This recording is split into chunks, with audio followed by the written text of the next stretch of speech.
26 मार्च 1931 महात्मा गांधी कांग्रेस की मीटिंग के लिए कराची पहुंचते हैं। लेकिन पिछले ही साल जिन लोगों ने गांधी का स्वागत फूलों की मालाओं के साथ किया था, महात्मा जी को खादी के फूलों के हार पहनाती है। इस बार उन्हीं लोगों ने उनका स्वागत पत्थरों के साथ किया। गांधी बचाओ, गांधी बचाओ, गांधी हाय हाय, गांधी हाय हाय।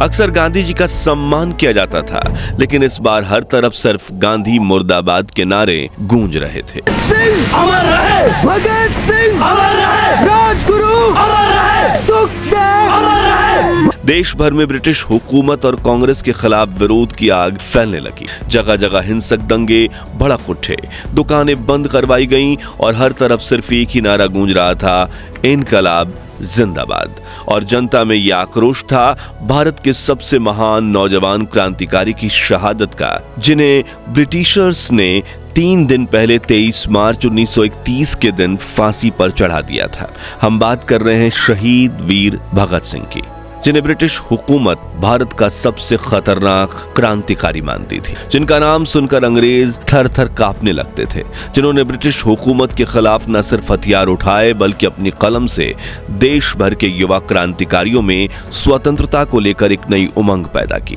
वो कहते थे, सरफरोशी की तमन्ना अब हमारे दिल में है, देखना है जोर कितना बाजुए कातिल में है। सिर्फ 23 साल की उम्र में ब्रिटिशर्स को घुटने टेकने पर मजबूर कर देने वाले और इनकलाब जिंदाबाद का नारा लगाकर खुशी खुशी फांसी के फंदे को चूमने वाले शहीद आजम भगत सिंह किसी पहचान के मोहताज नहीं है। लेकिन क्या आपको पता है कि वीर भगत सिंह और राजगुरु ने ब्रिटिश अधिकारी जॉन सॉन्डर्स की हत्या गलती से कर दी थी और असल में उनका टारगेट कोई और था। लेकिन कौन और वो क्यों असेंबली में बम फेंकने के बाद भगत सिंह नहीं भागते हैं और कैसे थे उनके जीवन के आखिरी क्षण, जानेंगे इस वीडियो में। लेकिन उसके पहले हर भारतीय उनकी याद में कमेंट बॉक्स में इनकलाब जिंदाबाद जरूर लिखे। 27 सितंबर 1907 पंजाब के लायलपुर जिले के बंगा नाम के गांव में एक सिख परिवार में एक ऐसा बच्चा जन्म लेता है जो आगे चलकर अंग्रेजों की नींव हिला देने वाला। नाम था भगत सिंह, जिसके जन्म के वक्त ही उसके पिता सरदार किशन सिंह, चाचा अजित सिंह और स्वर्ण सिंह ब्रिटिश हुकूमत के कॉलोनाइजेशन बिल का विरोध करने की वजह से जेल के सलाखों के पीछे थे। यानी भगत सिंह ने जन्म ही उस माहौल में लिया जहां घर की हवा में ही क्रांति की खुशबू थी। देशभक्ति, बलिदान और साहस जैसे शब्द उन्हें किताबों से नहीं बल्कि घर से मिले थे। तभी तो महज 5 से 6 साल की उम्र में उन्होंने अपनी मां विद्यावती कौर से साफ कह दिया, मैं उस स्कूल में नहीं जाऊंगा जहां अंग्रेज का असर है। और फिर उन्होंने चुना दयानंद एंग्लो वैदिक स्कूल, जिसकी जड़ें भारतीय संस्कृति और क्रांति की सोच से जुड़ी थी। इसी स्कूल में उन्होंने 1919 आते आते अपनी महज 12 साल की उम्र में सोशल, इकोनॉमिक्स और पॉलिटिकल रिफॉर्म्स पर 100 से ज्यादा किताबें पढ़ ली थी। वे अपनी उम्र से कहीं आगे सोचते थे, लेकिन उन्हें आजादी का असली महत्व समझ आया 13 अप्रैल 1919 के दिन, जब अमृतसर के जलियांवाला बाग में शांतिपूर्वक विरोध कर रहे लोगों पर ब्रिटिश जनरल डायर ने बिना किसी चेतावनी के गोलियां चलवा दी। इस नरसंहार में करीब 1500 से ज्यादा मासूम लोग एक दिन में ही शहीद हो गए, जिनमें बूढ़े, बच्चे और औरतें भी शामिल थीं। और जब भगत सिंह को इस घटना का पता चला तो 40 किलोमीटर पैदल चलकर वो जालियांवाला बाग पहुंचे। वहां उन्होंने खून से सनी मिट्टी उठाई, एक शीशी में भरी और उसे घर ले आए। बहन ने पूछा, इतनी देर कहां थे? तब भगत बोले, ये मिट्टी नहीं, शहीदों का लहू है और मैं इस खून का बदला जरूर लूंगा। अंग्रेजों को हमारे देश से खदेड़ के ही दम लूंगा। अब भगत सिंह आजादी की लड़ाई लड़ना तो चाहते थे, लेकिन उन्हें कोई राह नहीं दिख रही। तभी नेताजी सुभाष चंद्र बोस जैसे बाकी महान क्रांतिकारियों की तरह ही उन्होंने भी गांधी जी का साथ देने का फैसला किया, जिन्होंने 5 सितंबर 1920 को असहयोग आंदोलन छेड़ दिया था। गांधी ने कहा था, हम हिंसा से नहीं अहिंसा से लड़ेंगे, ना भारत अंग्रेजों के बनाए स्कूलों में पढ़ेंगे, ना उनके बनाए कपड़े पहनेंगे, हम सिर्फ स्वदेशी चीजों का इस्तेमाल करेंगे। भगत सिंह को यह रास्ता सही लगा, शांत लेकिन असरदार। उन्होंने लाहौर में इस आंदोलन का बढ़ चढ़ कर समर्थन किया। वो अंग्रेजों को खुलेआम ललकारते, उनकी छपी हुई किताबों और अखबारों को जलाते और लोगों को जागरूक करते। अगले 2 सालों में अंग्रेजों की कमर टूटने लगी। भारत की मिट्टी से उनका भरोसा हिलने लगा। भगत सिंह को भी लगने लगा था कि अब आजादी बस कुछ कदम दूर है। लेकिन तभी 1922 में चौरा चौरी कांड हुआ, जिसमें गुस्साई भीड़ ने एक पुलिस थाने को आग के हवाले कर दिया। इस घटना के चलते गांधी जी ने पूरा आंदोलन वापस ले लिया। बस यहीं से भगत सिंह का गांधी जी से भरोसा टूट गया और उन्होंने गांधी जी से अलग रास्ता चुनने का फैसला किया, बलिदान का रास्ता। वो लाहौर के नेशनल कॉलेज में पढ़ रहे थे। पढ़ाई में उनकी पकड़ भी कम नहीं थी, बल्कि वो उर्दू, हिंदी, अंग्रेजी, गुरमुखी और संस्कृत जैसे कई भाषाओं को जानते और बोलते थे। लेकिन साल 1923 में उन्होंने पढ़ाई छोड़कर आजादी के संघर्ष में खुद को झोंक दिया। वीर भगत सिंह ये अच्छे से जानते थे कि अगर आजादी चाहिए तो उन्हें अपने जैसे लाखों युवाओं को संघर्ष के मैदान में लाना होगा। इसलिए साल 1926 में उन्होंने लाहौर में कीर्ति किसान पार्टी ज्वाइन की। ये पार्टी कीर्ति नाम की एक मैगजीन छापा करती थी। अब भगत सिंह को एक हथियार मिल गया, कलम। उन्होंने अंग्रेजी हुकूमत के खिलाफ इतने तीखे लेख लिखने शुरू किए कि हर पंक्ति पढ़कर लोगों का खून खौल उठता। जो देख अंग्रेजी हुकूमत खुद को असुरक्षित महसूस करने लगी थी, इसलिए वो कैसे भी करके भगत सिंह की आवाज बंद करवाना चाहते थे। इस बीच एक बार अंग्रेजों ने उन्हें पर्चे बांटते हुए गिरफ्तार कर लिया था और कोर्ट में केस चलाया। ब्रिटिशर्स की अदालत भी भगत सिंह को आजाद नहीं करना चाहती थी, इसलिए उन्होंने बेल के लिए 60,000 रुपए की मांग की। आज से करीब 100 साल पहले 60,000 का मूल्य आज के लाखों रुपए जितना होता था। इसलिए कोर्ट को लगा कि अब भगत सिंह जेल में सड़ते रहेंगे। मगर भगत के पिता ने जैसे तैसे करके 60,000 रुपयों का बंदोबस्त किया और बेल दिलवाई। लेकिन रिहा होने के बाद भी भगत सिंह नहीं रुके। उन्होंने लेख लिखना और भी ज्यादा धारदार कर दिया। इसके साथ ही उन्होंने नौजवान भारत सभा नाम से अपनी अलग क्रांतिकारी पार्टी भी बना ली। वहीं दूसरी तरफ देश में क्रांति की एक और चिंगारी सुलग रही थी। हिंदुस्तान रिपब्लिक एसोसिएशन के कुछ वीरों ने काकोरी कांड को अंजाम दिया।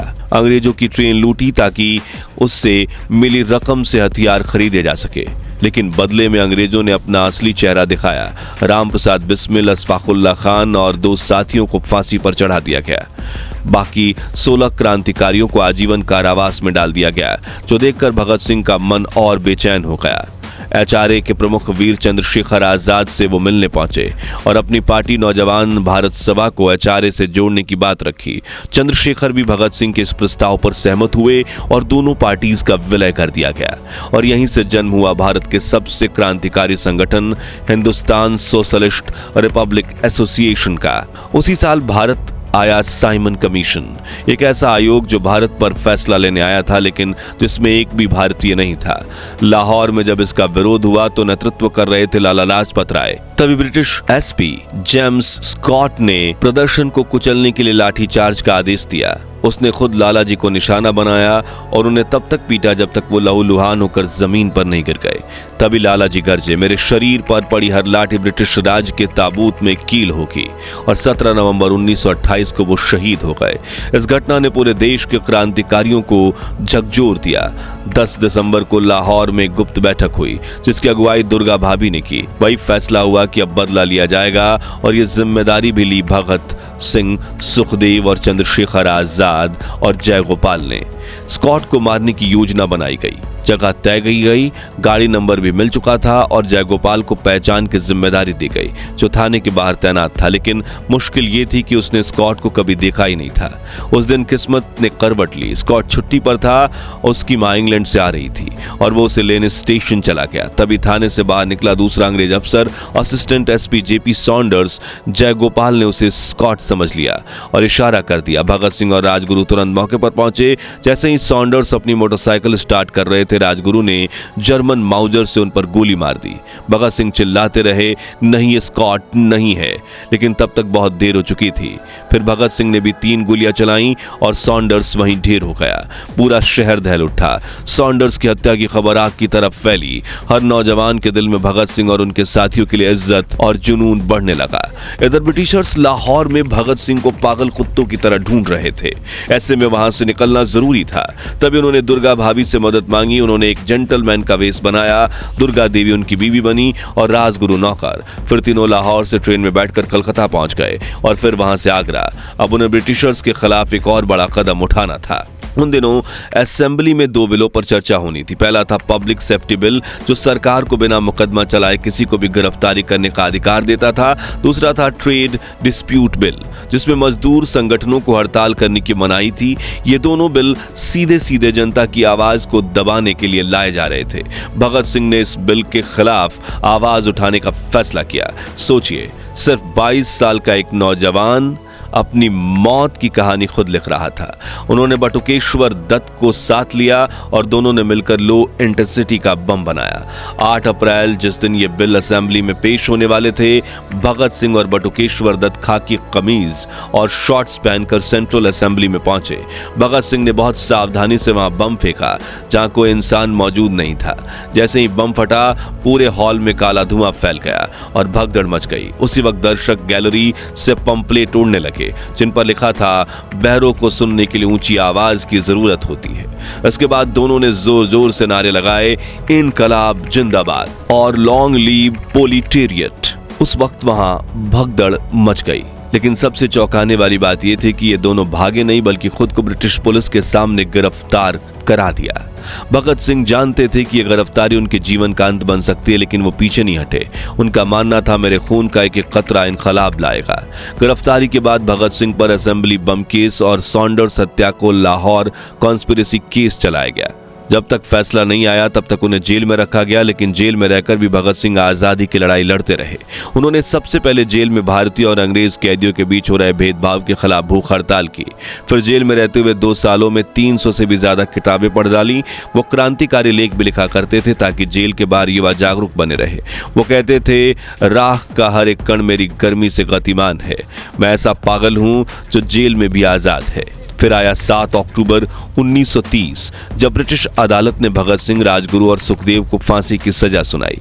तय हुआ 24 मार्च 1931 को इन्हें फांसी दी जाएगी। यह खबर सुनते ही पूरे देश में शोक की लहर दौड़ गई, लेकिन भगत सिंह की आंखों में डर की बजाय चमक थी। उन्होंने कहा था, वो मुझे मार सकते हैं लेकिन मेरे विचारों को नहीं। वे मेरे शरीर को कुचल सकते हैं लेकिन मेरी आत्मा को नहीं कुचल पाएंगे। इधर देश भर में जबरदस्त विरोध प्रदर्शन हो रहे थे।